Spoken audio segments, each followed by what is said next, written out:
Hello, I'm Jerry Fort. I'm gonna review, and I did it again. I'm gonna read a story out of this book. It's called The Scary States of America, 50 Weird and Terrifying Stories, one from each state, based on true events. It's Michael Teitelbaum. All right, so I've been trying to randomly get a story out of here that I haven't read yet. Kansas, I've already done that one. Pretty sure, yeah. Try again.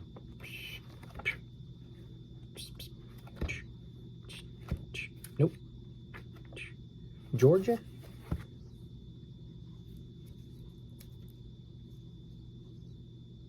Nope, haven't read it. My house is bleeding. A bleeding house. As I mentioned, I do get to travel sometimes. On a trip to Atlanta to visit my relatives, I made a point of checking out a story I had gotten from a couple named Judy and Russell Wilson. They sent me the details about their house, desperately searching for answers. I knew I had to see this house and talk to them. Needless to say, it was a wild experience. Here's the story I wrote when I got back. Russell and Judy Wilson of Atlanta saw an ad in the local paper announcing an auction for houses taken away from owners who hadn't paid their taxes. The Wilsons went to the auction and found a modest house that normally would have been out of their price range, but at the auction price, they could make it work. They moved in and enjoyed fixing up and decorating this first home of their own. It was dirty and in disrepair, but with some hard work and imagination, the Wilsons transformed it into a nice place. They celebrated their first Thanksgiving in their new home and were making plans to decorate the house for the upcoming holidays when the bizarre event took place. On the evening of December 5th, Judy came home from work and went upstairs to take a bath. Russell was in the basement working on a project in the small woodworking shop he had set up for himself. When he heard a piercing scream coming from upstairs, he dropped his drill and dashed up the 2 flights of stairs, reaching the master bathroom in a matter of seconds. He heard another shriek as he flung open the door. What greeted his eyes was beyond comprehension. Red liquid dripped down the tile walls, running in thin scarlet rivulets before pooling on the floor. It was thick and dark. It could only be blood. Indeed, the strong smell of blood filled the room. Judy stood in the tub with a towel wrapped around her and a look of terror in her eyes. "What happened?" Russell shouted. "Are you hurt?" "I'm not," Judy cried. I was just lying in the tub. One stream of red appeared, then another and another until it was pouring down. "Russell, what is going on?" Blood continued to stream down the walls, splattering as it hit the tile floor. Russell stepped across the growing crimson puddle and helped Judy from the tub. Placing his arm around his wife's shoulders, he led her out of the blood-soaked bathroom, down the hall, and into their bedroom. Judy sat on the edge of their bed, wiping the blood from her feet and trying to regain some composure. Then, glancing down, she screamed again. "Oh my God! What's happening?" she shrieked, pointing at Russell's feet. Blood spurted up from the floor as if from a sprinkler. "This is insane," Russell wailed. "Where is it coming from?" Judy threw on some clothes and followed Russell downstairs. There they were greeted by a waterfall of blood cascading down the living room wall. "It's everywhere," Judy cried. "The whole house." A sickening noise drew their attention to the kitchen.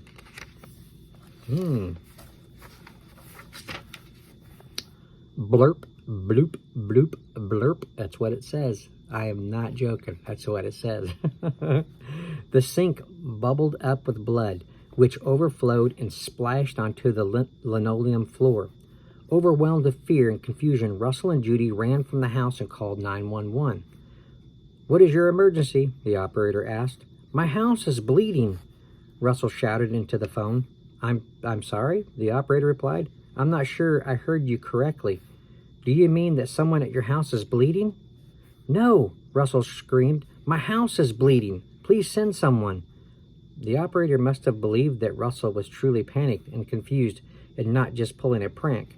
A police car arrived at the Wilsons' home a few minutes later. The Wilsons met two officers on the front lawn. Is somebody here hurt?" one of the officers asked. "Just please come inside," Russell pleaded. The officers were stunned by what they found. Blood now seeped from the walls in the downstairs hallway and the guest bedroom. The blood in the kitchen, bathroom, and master bedroom had stopped running, but it still coated the floors in a thick, sticky, reddish-brown layer. An odor of death filled the house. "You say no one is hurt here?" one officer asked, scratching his head. "I'm not bleeding," Russell said, trying to remain calm. "My wife is not bleeding. No one else is in the house, and we have no pets. Like I said on the phone, my house is bleeding. Don't you understand? My house is bleeding. Listen to me."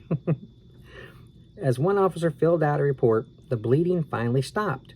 His partner took samples of blood from each of the rooms, promising to have them analyzed. "Would you mind if we looked behind one of the walls?" he asked. "Let's do it," Judy replied. Russell headed down to the basement and retrieved a few of his tools.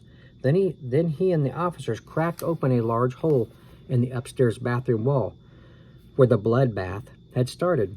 Peeking inside the tile and sheetrock, they saw nothing but the basic construction material of the house. There was no sign of anything that might have caused the bleeding. "There's not much more I can do," one officer said apologetically. "We'll let you know the lab results in a couple of days." Over the next week, Russell and Judy Wilson slowly took on the daunting task of cleaning the blood from their house. One evening, as they were busy scrubbing, the phone rang. It was one of the officers who had come to their house on the night of the grisly event. "We got the results back from the Georgia State Crime Lab," he began. "That was definitely human blood, and, even stranger, the blood from each room was a different type. We just can't explain it." The officer went on to tell them that all he could do was list the incident as an unusual circumstance. Since there was no apparent cause, no rational explanation, and no sign of a body. The Wilsons were frustrated and suspected that the police might dismiss their whole terrifying ordeal as some kind of hoax. The only thing they could do was keep cleaning and not give up on the home that they had worked so hard to make. So when I showed up at their house a few weeks after this happened, they were relieved that someone was going to look into this mystery further. "Nice to meet you, Jason," Russell said when I arrived. "After the incident, I started looking into the paranormal. It's the only thing I could think of to explain what happened." He invited me in. Looking around the house, I saw that they had worked hard to clean the place up. You'd never know that anything strange had ever happened there. Except for the bathroom. The Wilsons hadn't had a chance to repair the hole in the wall that Russell and the police officer had opened. "Got a flashlight?" I asked, looking up at the hole, which was about 1.5 feet above my head. Russell left and returned a few minutes later with the flashlight. "Give me a boost," I said. Switching on the flashlight, I placed my foot in Russell's clasped hands, and he lifted me up. I just managed to squeeze through the hole and drop down on the other side of the wall. There, I noticed writing scrawled on the back of the bathroom wall. "This is really strange," I said, sweeping the light along the back of the wall. I saw what appeared to be a list of names, scribbled sloppily in red paint. "It looks like a list of names. Harry Wiles, Andrea Backman, Sarah Marsh. Those are the first three. Mean anything to you?" Russell repeated the names. "No," he said. "Never heard of any of those people." "Me neither," Judy added. "I'll keep going down the list," I said, squatting and leaning my hand against the wall. The instant my hand touched one of the painted names, I heard a disturbing sound. Thwash. It was like someone had turned on a faucet inside the tiny space between the walls. Red liquid poured from the letters that formed the list of names, and it wasn't paint either. It was blood. Before I could move, the blood was up over my ankles. I tried to turn and get out, but the blood was thick as glue and it held my feet in place. "Jason, what's going on?" I heard Judy scream. But I couldn't speak. Terror gripped my throat like a powerful claw. The gushing torrent of blood climbed up my waist. I mustered the strength to pound on the wall, but I was completely trapped. I couldn't even reach the hole above me. I looked up and saw Judy looking through the hole. She reached out her arm for me, but it was no use. The blood was coming too fast. I'm gonna drown, I thought. I'm gonna drown in blood. Then the blood reached my neck. I squeezed my eyes shut and took a deep breath, certain it would be my last. Bash! The sound of the wall splitting forced my eyes open. The blade of an axe was mere inches from my face. The blood began to drain out, flowing from between the walls. I could move again, and I hurried back out into the bathroom. I saw Russell holding a bloody axe. Blood covered the bathroom floor. Oh my God, Jason, are you all right? Judy gasped, handing me a towel. Those names were written in blood. I cried, trying to catch my breath. No, those names are written in blood, I cried, trying to catch my breath. Those people have something to do with why your house is bleeding.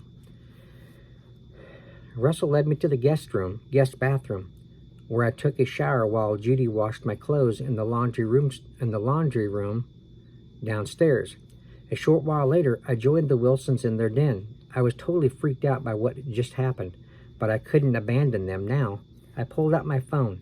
Now, what were those names again? I entered Harry Wiles, Andrea Backman, Sarah Marsh, wondering what they had in common and what they had to do with this house. It didn't take long to get my answer. They were all victims of the same serial killer, I said, reading from the story I'd found on the site of a local newspaper. A guy named Mark Fredrickson committed a ton of bloody murders over a period of years in Atlanta until he was finally caught, tried, and executed. I entered Mark Fredrickson next and scanned the articles about him. I practically fell off my chair. Recognize Fredrickson's address? I asked, pointing to one listing.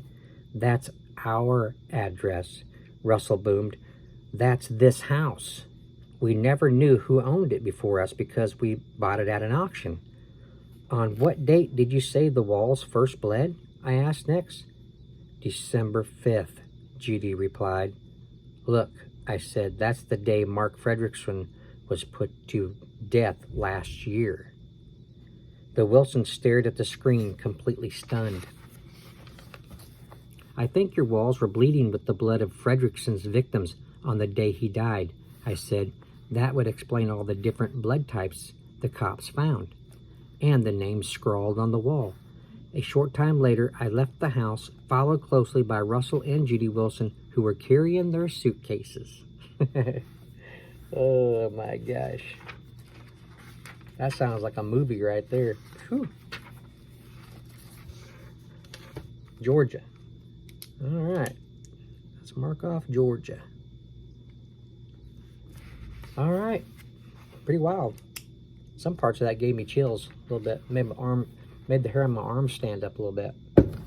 If you are into books like this that are paranormal type stuff, you like paranormal paraphernalia, you collect it, buy Michael Teitelbaum's book here. Excuse me, The Scary States of America. I think you'll like it for your addition to your collection, and it helps the authors. So, thanks for watching. I appreciate it, and we'll see you on the next one.